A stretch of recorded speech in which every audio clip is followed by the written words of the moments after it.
As we approach the holiday season and our brief break, I wanted to express my deepest gratitude for your unwavering support, spine-chilling stories, and the incredible spooky vibes you bring to our community. To keep the ghostly spirit alive during our holiday break, we've got a special treat for you. Each week, we'll be dropping episodes from our friends at Susto, Espooky Tales, and One Strange Thing right into this feed. It's our way of sharing some incredible content and introducing you to new and amazing shows that are sure to captivate your paranormal curiosity. Thank you for being a part of our haunted journey, for submitting your haunting tales, and for making It's Haunted What Now, a community of fearless ghost enthusiasts. Okay, well, maybe not fearless. Your continued listenership gives me all the spooky feels, and I can't wait to dive into more great episodes and haunting tales with you in 2024. We're all wishing you a hauntingly wonderful holiday season, and here's to many more eerie adventures in the new year. Stay haunted. Welcome back to It's Haunted What Now? I'm your host, Lanie. 'Tis the season for ghost stories, crackling fires, and nights that stretch into days, that stretch into nights, that stretch into days. Anyone else? No? Just me? We've compiled a grab bag of spine-chilling stories to fill your stockings with tales that will keep you up long into the night. Okay, ready to get spooked? As we tiptoe into the shadows of our first tale, Phil invites us into the eerie realm of shared nightmares, where the line between sleep paralysis and something far more sinister blurs.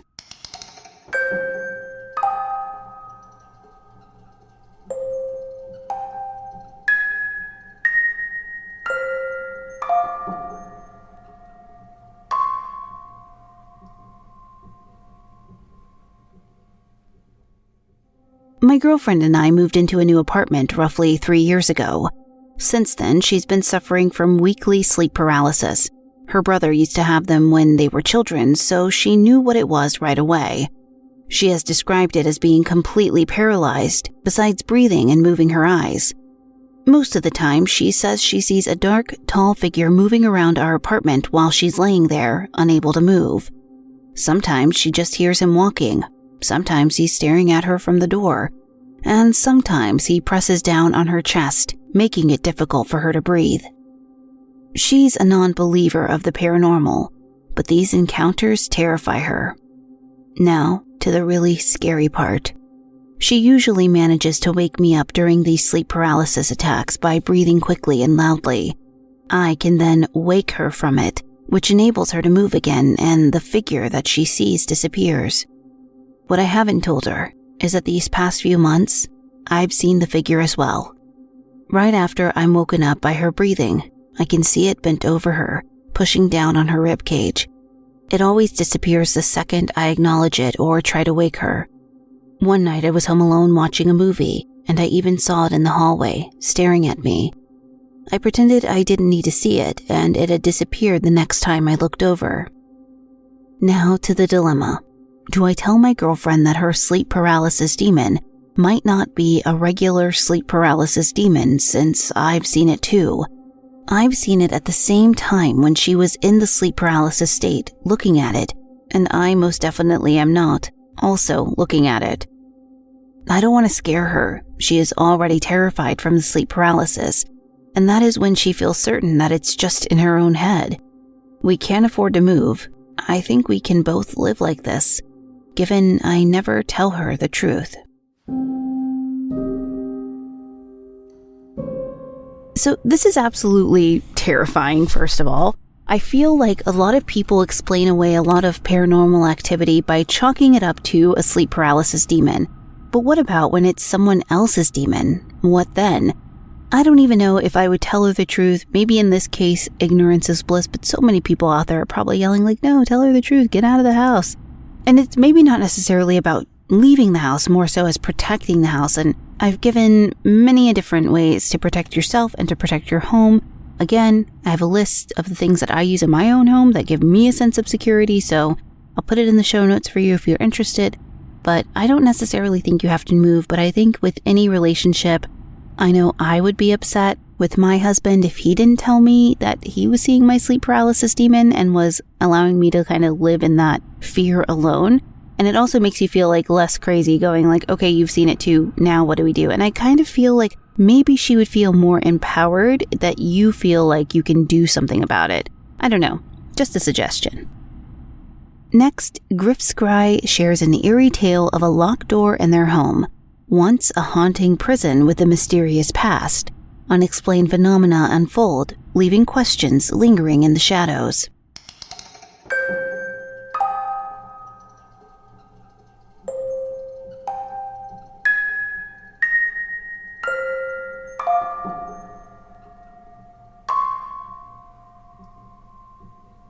Tonight when I came home from work, I found that when I tried to open my bedroom door, it was locked.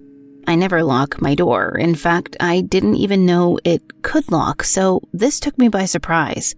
Upon further inspection, not only was the handle locked, but the deadbolt, the one that's superglued shut, was also locked. A little context. The previous owners used the deadbolt to lock their mentally handicapped daughter inside the room that I am now living in.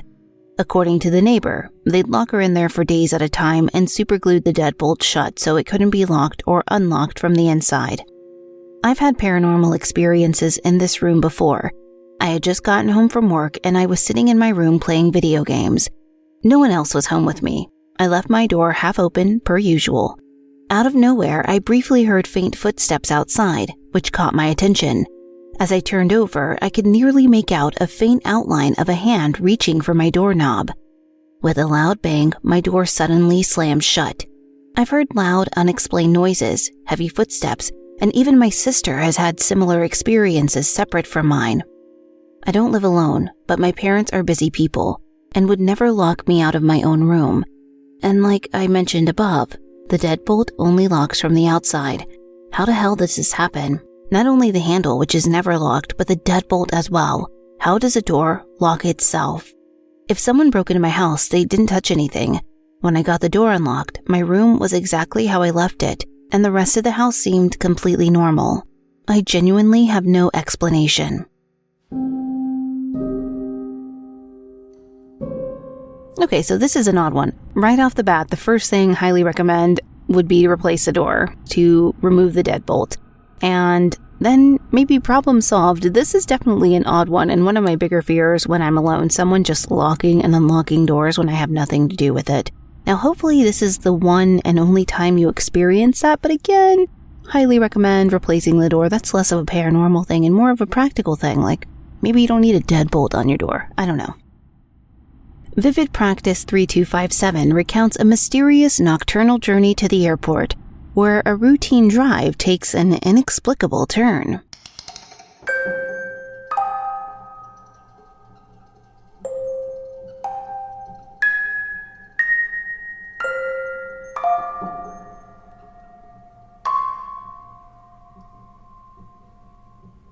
One night, around 2 a.m., I was driving to the airport for an early flight.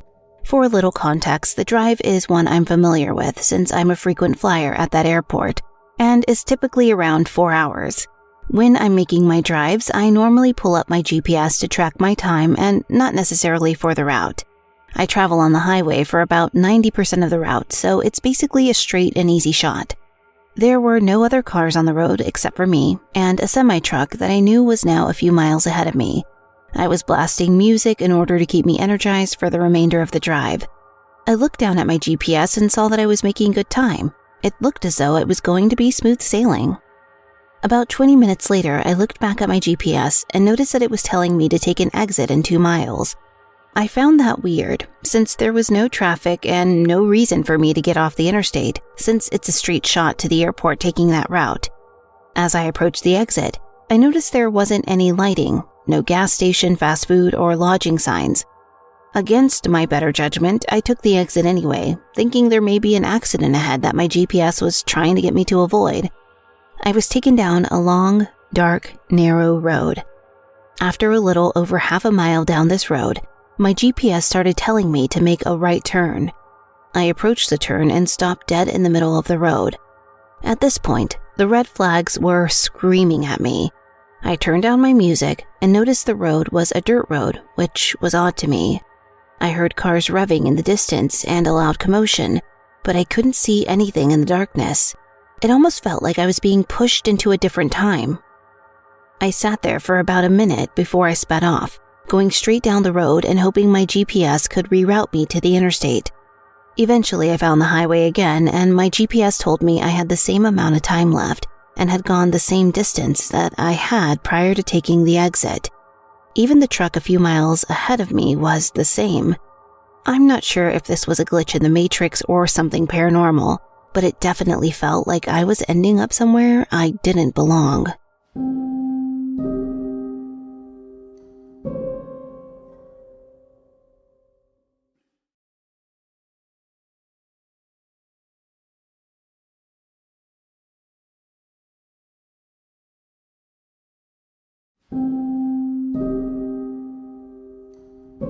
You guys, please follow your GPS directions when it's reasonable. Like, when you're going down a dirt road, I'd be like, this is not right, turning around, especially like super late in the morning. Now, getting lost at night like that, especially when you expected a nice, straightforward route, couldn't have been easy.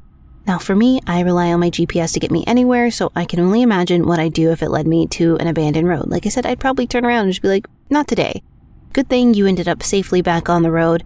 It's weird that you were hearing sounds. I don't know if that's like intended to mean that you were hearing like a drag race that was going on. Ghosts of Drag Race Pass? I don't know.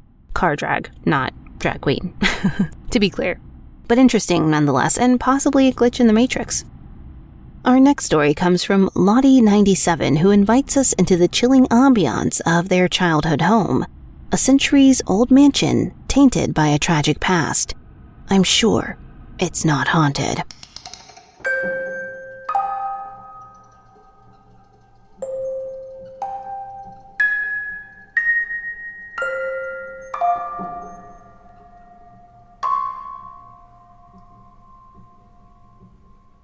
I recently stayed the night at my childhood home.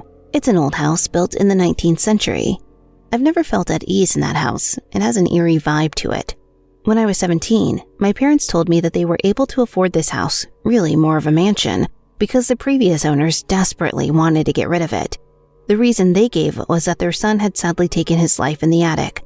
Lots of paranormal things have happened to me in that house, but I will give you the full details of my last encounter. It happened last week. I stayed the night in the house because I had a football game that was close to where my parents were living. I went to sleep fairly early in my childhood bedroom around 10 p.m. or so. Everything felt normal, and before I went to bed, I made sure all the doors were locked. My parents were on a wellness retreat in Germany, and my brother had moved out a while ago, so it was just me in the house. I went to sleep feeling comfortable and quite at ease, even though I was cautious. I texted some of my friends goodnight, and that was it. The comfortable feeling suddenly wore off when I awoke at 3 a.m. I heard music playing, but it was muffled and I couldn't hear it clearly. My first instinct was that it was a car playing music with its windows closed, parked on the street. I said to myself, give it 10 minutes and the car will pass. The music was still playing 10 minutes later. I felt annoyed and, quite frankly, pissed off. I had to wake up early in the morning and this was ruining my sleep. I walked to my bedroom window to see where the music was coming from, ready to throw a fit. I opened my blinds, opened the window to look outside, and my stomach dropped. There was no car, nor was there anyone else outside. I realized the music was coming from upstairs, in the attic that my parents had recently renovated into their bedroom. I knew they had a radio on my mother's bedside table. She never used it though, and most of the time it wasn't even plugged in, because she had only one socket in that room and she used it to charge her phone. I was freaking out. Why would these kinds of encounters only happen when I was alone at home? I tried calling my parents, but they didn't pick up, and my brother didn't pick up either. Not surprising, I suppose, since it was 3 a.m. I realized that I would have to deal with this situation alone, so I decided to open the door of my bedroom that leads up to the hallway. At the end of the hallway, there was a circling staircase that led up to the attic. I opened my bedroom door, and the music became louder. I now could hear clearly which music was playing. It was some sort of dark organ music. My stomach dropped again. I never felt as scared as I did then. I did not want to do this alone. I had one last rescue line that I could call. My friend Philip. He usually played video games until the early hours, so he surely was still awake. When I called him and explained the situation, he reassured me that it was probably a problem with an electrical outlet, and that had jump-started the radio. I felt reassured by his answers and made the walk upstairs to the attic. I was with him on the phone the whole time. I stood in front of the door and I could clearly hear the music. It was so loud. I knew I had to get in to turn it off, but I was so frightened. Philip reassured me that everything was going to be all right. It was just faulty wiring. It was just faulty wiring. I kept repeating it to myself. I opened the door. Instantly, the music stopped. I ran downstairs, put on all the lights, and watched trashy TV until 7 a.m. I played the worst football game in history the next day. We lost 7-0. Well, sorry first that you lost your game again. We've had so many creepy stories of old houses on this show, but they never get any easier to stomach, to read, none of that. Being alone in a place that you'd hope that you'd feel safe in and feeling vaguely threatened like that is such a strange and upsetting experience to go through. So I'm glad nothing more dangerous happened, but I am sorry that you lost your football game. Wait a minute. Totally forgot to mention that your parents moved into the attic, and brave souls they are. I get the whole space thing, like they probably have a huge space, but I could not feel comfortable doing what I do and moving into a room that had that kind of history. In our haunting finale, Sad Shine 720 unfolds a perplexing mystery embedded within the remnants of a past relationship.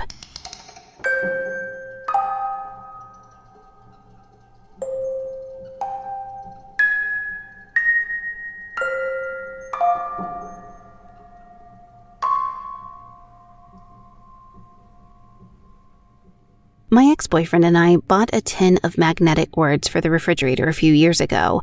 We broke up about 5 months ago and I moved out, but I still go over to visit sometimes to see our dog. The past couple of times I visited, something really unsettling occurred, and neither of us can come up with a logical explanation for it. The magnetic words have always been scrambled on the fridge door. We never actually used them or put them together, and never have. 2 weeks ago, we noticed the words "by" and "human" reading "by human" placed side by side, isolated from all the other words so that it was easy to see. They were on the freezer door while the other words were on the fridge door. We brushed it off as a weird coincidence until it happened again. This time it was with different words and a different formation. This time it was the words "too much free, blessed me," and rather than being side by side, they were placed vertically going up and down. Again, though, it was like they were intentionally isolated from all the other magnets on the fridge so that we'd spot it easily. They were perfectly placed, perfectly aligned with no gaps in between. That's the thing I find the most weird. The only person who has been there since my ex noticed this has been his coworker, who we are both certain had nothing to do with this. He would have most definitely told him by now, and this isn't just something he would have done anyways. We have no kids that could have done this either. My ex changed the code for the deadbolt padlock on the front door, and all the windows in the house have been locked. There is a camera by the front door and back doors, but mysteriously the front door camera stopped working a few days before we noticed the first phrase on the fridge. Unfortunately, my ex removed all the magnets from the fridge before either of us thought to take a photo. My ex is convinced that I did it and I'm messing with him, especially because I was in the house to check on the cat while he was out of town a few times. I wish I could tell him I did it so that he can relax, but I'm not taking the blame for this. I'm equally afraid of what's going on, even if I'm not living there anymore. We have never noticed any strange behaviors from the dog or the cat, but there have been times lately that I've heard stuff randomly fall down in the garage and unexplained knocking at the front door when there was no one there. There have been times where I'd wake up in the middle of the night and thought I saw something standing in the bathroom, across the hallway from the bedroom, but it's hard to tell when it's dark and in the middle of the night. I can't be certain if I saw anything at all. I know the previous owner's husband died in this house back in 2007 or something like that, and the owner herself may even be dead now too. She was 96 when she sold the house to us, but it's been a few years and I haven't seen her name in the obituaries yet. My thought is that one or both of their spirits may be lingering in the house. Maybe they're trying to leave us a message.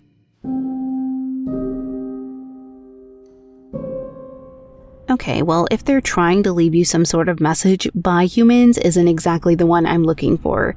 Now, I'm just glad there isn't anything more sinister. I mean, I hope. I was initially thinking the whole by humans thing was like your dog or your cat saying bye in some weird way, but then they seem to be alive and healthy, which is wonderful and great. So I hope one day, if you put the magnetic things back on there, maybe you can get photos of the strange messages if, that is, they happen again, or you can forget about that. Hopefully this is more of a benevolent spirit just trying to say hello or tease you, but if it's something worse, well, we just won't think about that. Well, that does it for this episode. If you'd like to submit your own personal spooky tale to be read on the show, head to hauntedpod.com and click on the link to submit your story. You can also email me, hauntedpod@gmail.com. Thank you for listening. If you enjoyed this episode, please leave a positive review on Apple Podcast or your podcast player of choice. It really does help. You can find us on Twitter, for now, at podcast_haunted, Instagram at itshauntedwhatnow, or at hauntedpod.com. Production assistance by Jesse Hawk. Writing assistance by Meg Williams. The official composer and audio smith for the show is Neeks at We Talk of Dreams. Check him out on Twitter at We Talk of Dreams or wetalkofdreams.com. Until next time. Did you hear that?